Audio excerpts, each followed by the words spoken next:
Glórias e louvores àquele que era, que é e para sempre será nosso bendito Deus.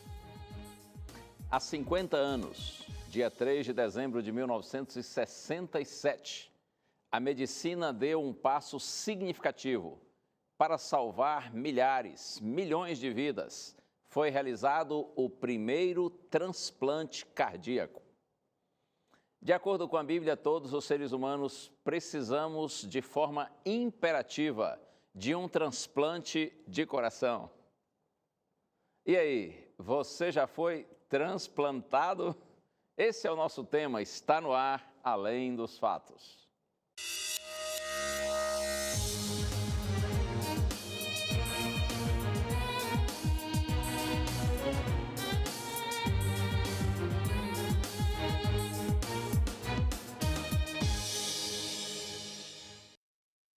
E nós já estamos no mês de dezembro, hein? Como o tempo passa ligeiro. Daqui mais um pedacinho já é Natal, Ano Novo, já começa 2018. O tempo passa rápido, não é?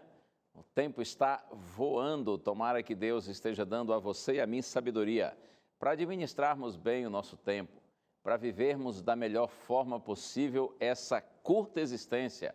Até porque você sabe, o propósito de Deus para seus filhos não é que a gente viva apenas essa realidade presente. Deus tem sonhos muito maiores e muito melhores para os seus filhos. Que a palavra de Deus cada dia seja luz nos seus caminhos, orientando você e lhe dando esperança e certeza de que há algo melhor de Deus preparado para você e para mim. Enquanto isso, a gente vai mandando abraços. Eu quero abraçar a Tatiane da Cruz, lá de Barreiras, na Bahia. Abraço para você, Tatiane, e para todos os amigos queridos daí de Barreiras. Também para Daniele Piazzi, de Hortolândia, São Paulo. E ainda para o Manuel Gomes, de Montes Claros, Boa Terra, Minas Gerais, norte de Minas Gerais. Também para o Matheus Benhur, ele é de Porto de Mós, no Pará.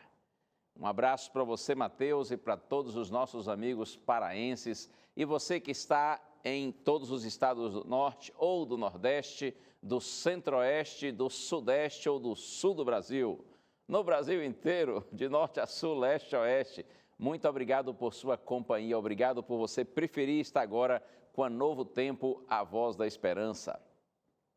E eu quero também lhe oferecer um presente muito especial, que é a revista Entre Família. Revista nova, você sabe. Há poucos dias nós começamos a oferecer essa revista aqui no programa Além dos Fatos e outros programas da Novo Tempo. É um material muito especial que foi preparado para abençoar você e a sua família. Capítulos, por exemplo, como esse aqui, olha, O Amor Acabou e Agora? Dicas essenciais para o amor voltar ao seu lar. A casa é feita de pedras, mas o lar é construído de amor, não é assim?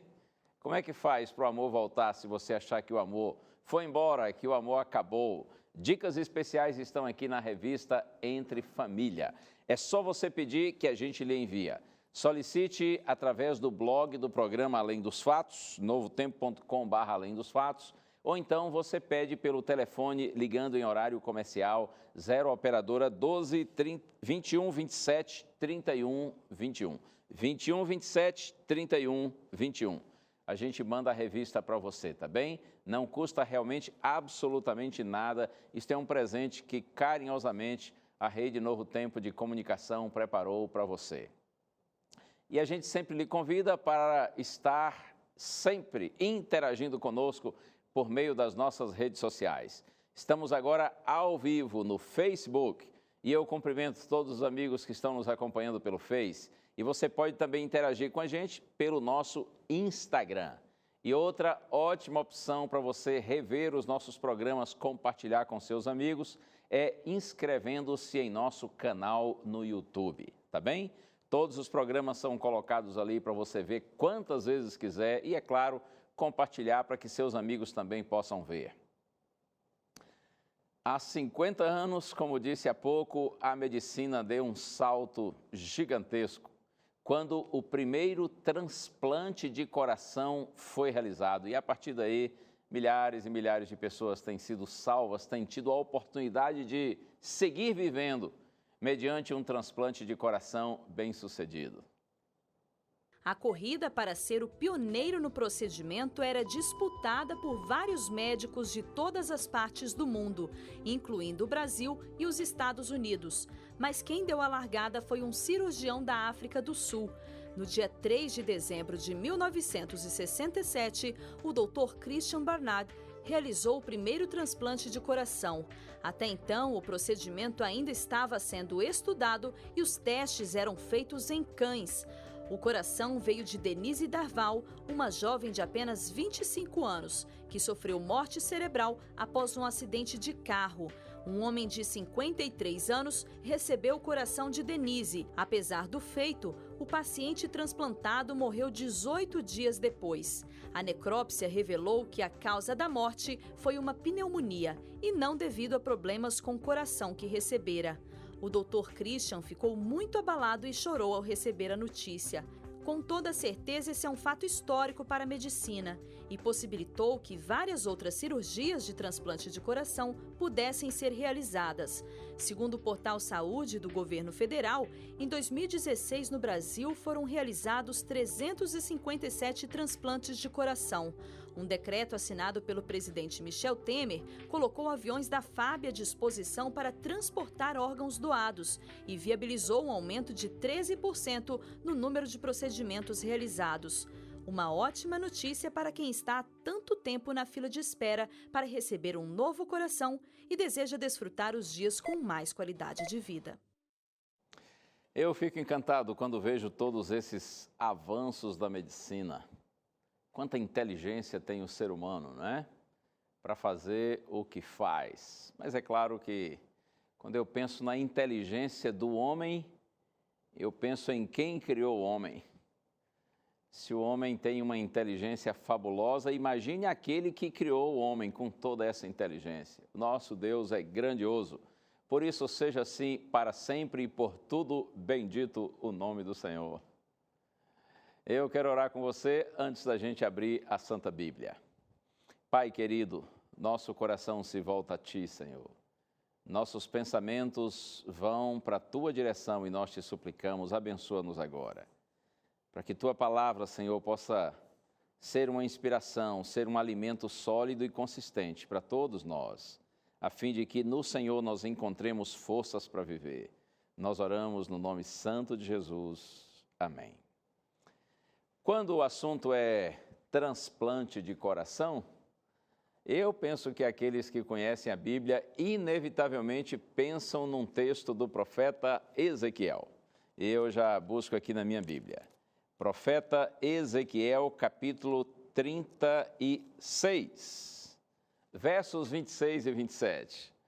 O Senhor é muito claro aqui quando Ele fala do seu interesse de realizar em nós um maravilhoso transplante cardíaco. Olha só o que está escrito. Repito, Ezequiel 36, versos 26 e 27. O Senhor diz: dar-vos-ei coração novo, e porei dentro de vós espírito novo. Tirarei de vós o coração de pedra e vos darei coração de carne. Porei dentro de vós o meu espírito e farei que andeis nos meus estatutos, guardeis os meus juízos e os observeis. Deus está falando aqui do seu desejo, do seu propósito, do seu sonho de realizar uma obra grandiosa pelo seu povo, o povo de Israel no passado, os descendentes de Abraão. Abraão era um amigo de Deus. E a Bíblia diz que Deus prometeu a Abraão que os seus descendentes seriam abençoados na terra para que eles pudessem abençoar os outros povos. Abençoar os outros, sobretudo, com o conhecimento a respeito do verdadeiro Deus. Então, quando Deus diz que colocaria no seu povo um novo coração, um novo espírito, que Ele tiraria o coração de pedra e daria um coração de carne, Deus está falando exatamente desse seu propósito, desse seu desejo, esse seu sonho, de que seu povo tivesse de fato uma nova compreensão da vida e, consequentemente, novos propósitos, novos anseios, uma nova maneira de viver, de se relacionar com os outros. Essa essa intenção de Deus, esse propósito de Deus, era para que Israel, sendo assim transformado pela graça do Senhor, pudesse ser usado por Deus para que outros fossem transformados. Mas é claro que esse sonho de Deus do passado, ele continua sendo o sonho de Deus no presente. Assim como Deus quis abençoar o seu Israel literal para que fosse bênção para as outras nações, Deus quer hoje abençoar o seu Israel espiritual. Deus quer hoje abençoar a sua igreja, a você e a mim, para que nós também sejamos bênçãos para os nossos semelhantes. Quando Deus fala de coração aqui, Ele está usando, é claro, uma linguagem figurada. Deus está usando uma forma humana para se expressar e para nos alcançar. Para os judeus, o coração se referia a todas as faculdades humanas de pensamentos, vontade e sentimento. Quando Deus diz que vai nos dar um novo coração, seria criar em nós uma nova mentalidade, novas atitudes, novos pensamentos, novos propósitos, novos caminhos. Oh, como o Senhor é maravilhoso, não é? Como o Senhor é bom. Esse texto fala de uma mudança radical, de uma mudança completa, de uma mudança geral, total. E uma pergunta que eu lhe faria: você acredita que Deus muda? O que diz a Bíblia a respeito? Será que Deus muda? Lá em profeta Malaquias, capítulo 3, verso 6, está escrito: eu, o Senhor, não mudo. Eu, diz Deus, o Senhor, eu não mudo. Por que Deus não muda? Porque não precisa. Deus não muda porque Ele já é perfeito. Em Hebreus, carta aos Hebreus, capítulo 13, verso 8, está escrito: Jesus Cristo, ontem, hoje, é o mesmo e o será para sempre. Jesus Cristo, nosso maravilhoso Salvador, ontem e hoje, é o mesmo e o será para sempre. Deus não precisa mudar, porque o nosso Deus já é perfeito. Mas e quanto ao homem? O que você acha? O homem muda? O homem é capaz de, por si mesmo, mudar? Eu acredito que sim. Acredito que o homem consegue mudar um pouco, sim, em alguns aspectos. O conhecimento, a educação, a maturidade, as diversas experiências da vida, especialmente as experiências mais difíceis, os momentos de sofrimento, eles ensinam mais, não é? Então, por conta do conhecimento, por conta da maturidade, das experiências, o ser humano, ele pode mudar sim. Estes aspectos contribuem para a mudança. Agora, é verdade que a mudança pode ser para melhor ou para pior. Eu não sei se você já ouviu, por exemplo, alguém comentar assim, que um casal de namorados, eles brigam muito, mas depois que casar, aí vai ficar tudo bem, eles vão mudar. Será que muda mesmo? Sei não, hein? Esses casais que no namoro brigam demais, eu acho que eles têm uma tendência de no casamento seguirem brigando, se não ainda mais, né? Essa história de a gente briga agora para depois não brigar mais, sei não, sei se isso acontece. Essa ideia assim, não, ele é assim, ela é assim, mas depois que casar vai mudar. Pode ser que mude realmente um pouco, mas não muito. E essa mudança pode ser para melhor ou para pior. De acordo com o profeta Jeremias, nós, seres humanos, não temos condições de, por nós mesmos, de fazermos grandes mudanças. Jeremias 13, verso 23, está escrito: pode acaso o etíope mudar a sua pele ou o leopardo as suas manchas? Então poderíeis fazer o bem estando acostumados a fazer o mal? Será que o etíope pode mudar a sua pele, o leopardo mudar as suas manchas?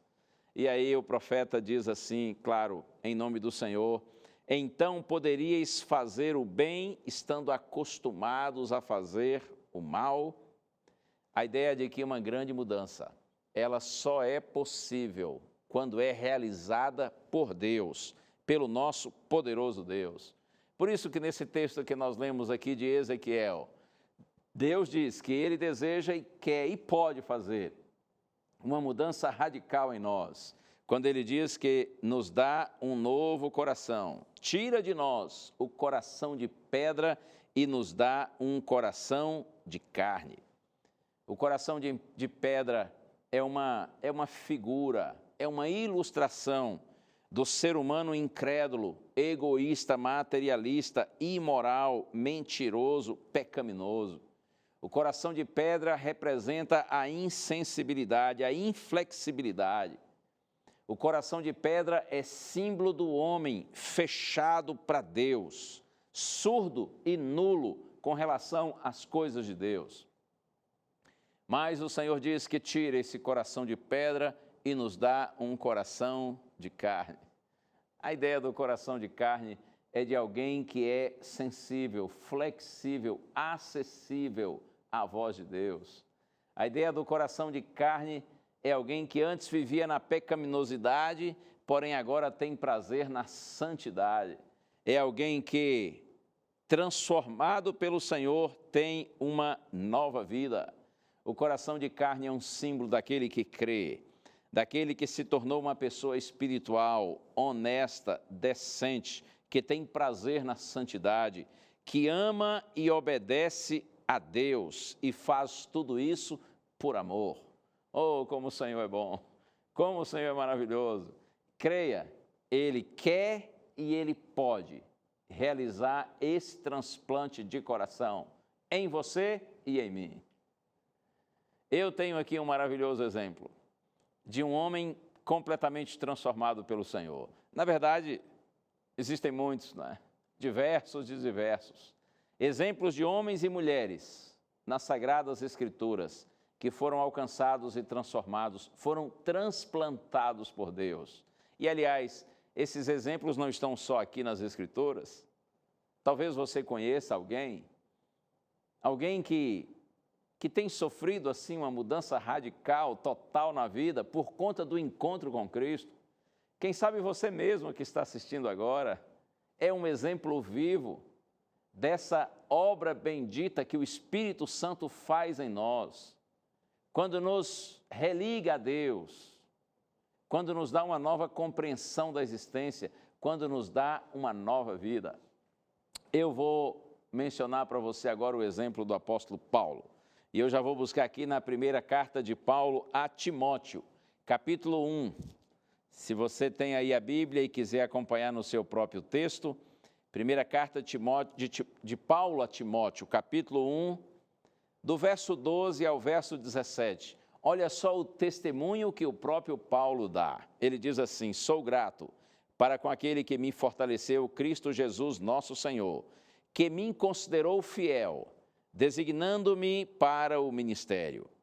A mim que noutro tempo era blasfemo, perseguidor e insolente, mas obtive misericórdia, pois o fiz na ignorância, na incredulidade.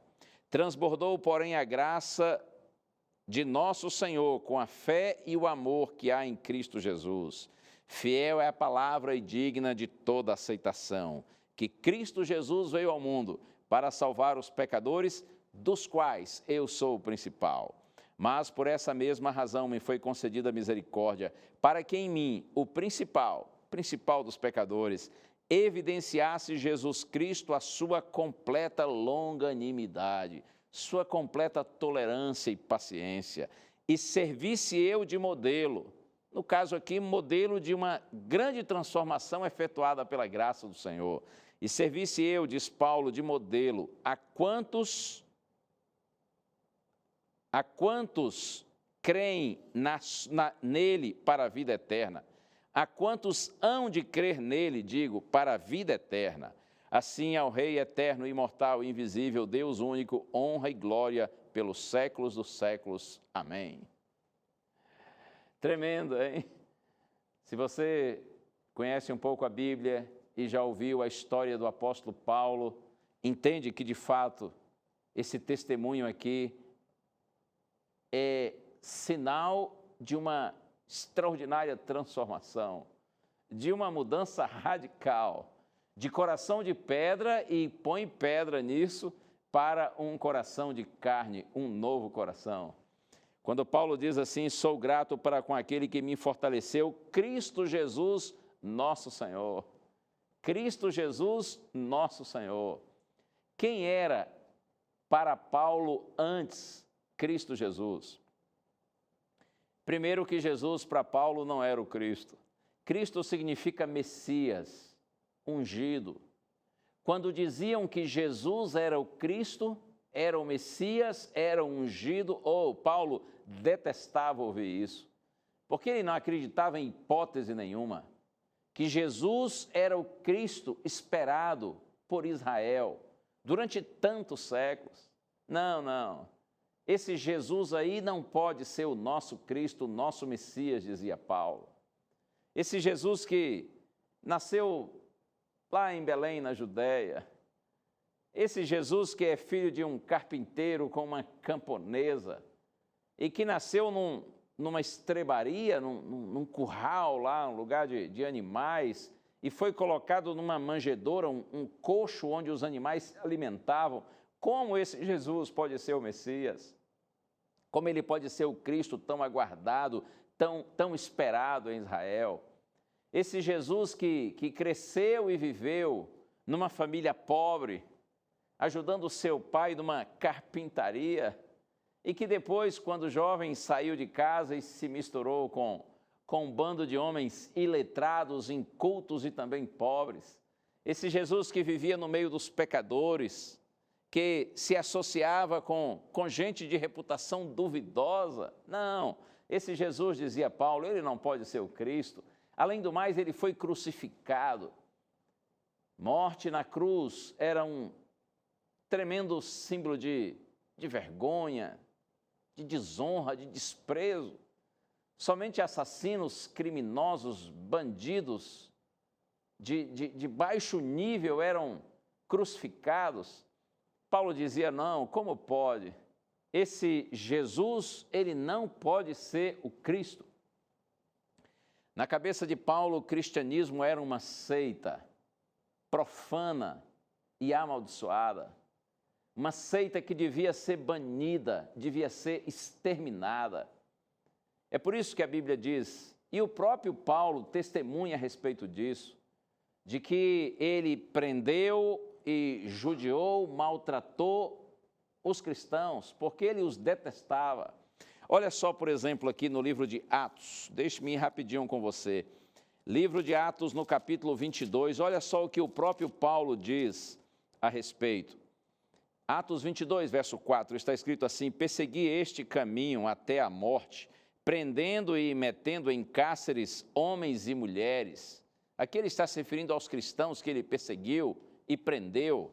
E agora no capítulo 26 de Atos, verso 11, quando Paulo estava discursando diante do rei Agripa, ele diz assim, muitas vezes os castiguei por todas as sinagogas, obrigando-os até a blasfemar, e demasiadamente enfurecido contra eles, mesmo por cidades estranhas, os perseguia. Que coisa!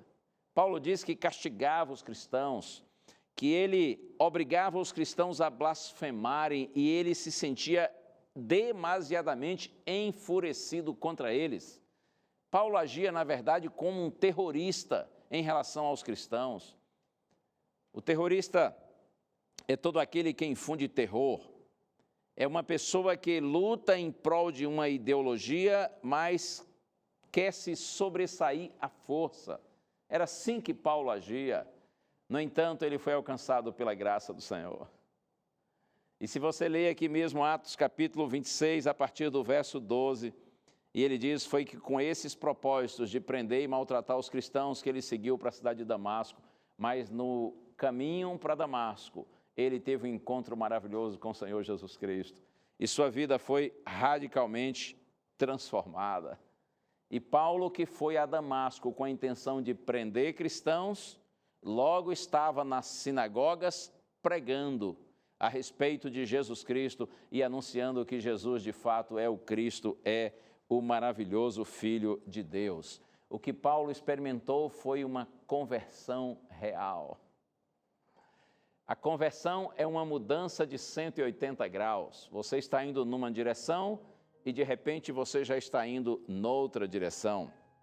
Tudo que estava à sua direita passa a estar à sua esquerda. Tudo que estava à sua esquerda passa a estar à sua direita. Como quando você se converte, você muda a direção, então, consequentemente, você muda a sua visão. Por isso que Paulo diz que o que para ele era escândalo e loucura, referindo-se à cruz, passou a ser sabedoria e poder de Deus para a salvação de todo aquele que crê. E ainda o próprio Paulo diz, aquilo que para ele era lucro, era ganho, tornou-se perda e refúgio, por causa da sublimidade do conhecimento do Senhor Jesus Cristo. Acredite, Deus quer e Deus pode realizar uma total transformação na sua e na minha vida. Mas para isso, o Senhor diz assim, e eu estou citando para você Provérbios capítulo 23, verso 26, o Senhor diz assim, dá-me, filho meu, o teu coração, e os teus olhos se agradem dos meus caminhos. Dá-me, filho meu, o teu coração. Quando Deus diz, dá-me o teu coração, Ele está dizendo, permita-me agir na sua vida. Permita-me alcançar e transformar você. Dá-me, filho meu, o teu coração. E os teus olhos, diz Deus, se agradem dos meus caminhos. Os nossos olhos se agradam dos caminhos de Deus quando Deus tira o coração de pedra e põe o coração de carne. Essa mudança maravilhosa o Senhor quer, Ele pode e Ele vai fazer na sua e na minha vida, se nós permitirmos. Que Deus lhe abençoe. Confie em Deus. Entregue-se sem reservas ao Senhor. Clame a Ele todo dia por essa mudança de coração.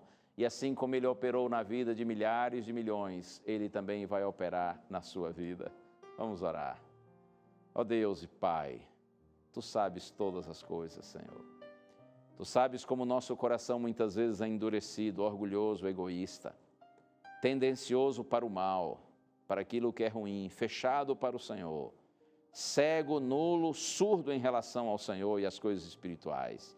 Por isso nós te clamamos, Senhor, remove o nosso coração de pedra e dá-nos um novo coração, para que nós te amemos, para que nós amemos os nossos semelhantes, para que nós tenhamos uma nova visão da existência. Nós oramos no nome de Jesus. Amém.